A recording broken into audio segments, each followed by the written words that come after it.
Tuturo ko po sa inyo ang paggawa ng simple na decoration. Alam nyo, ito ay apple. Yung plastic na ito, pag matanggal natin, huwag natin itatapon. So, gagawin po natin siyang bulaklak. O, gawa pa tayo ng bulaklak. Ganyan lang ang gagawin natin. Mas simple, may straw po tayo. Ayan.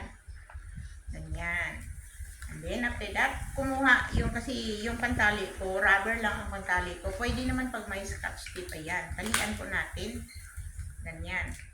Kasi, maganda to gagawin sa pag-decorate ang stage, ganyan. And then, after that, ganyanin po natin. Yung para siyang bulaklak. Ayan. And then, after that, kumuha ako ng isang dahon ng puno ng pandan.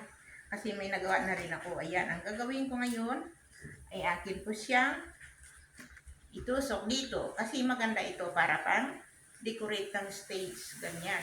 At saka sa simbahan, halimbawa, ganun eh. Ayan, maganda siya tingnan. So, kailangan damihan po natin. Damihan natin ang paggawa, ganyan. And then after that, ganyan. Tapos atin na lang siyang stapler sa dahon. Ayan, tingnan nyo. Ganyan lang, simple na decoration. Thank you very much po.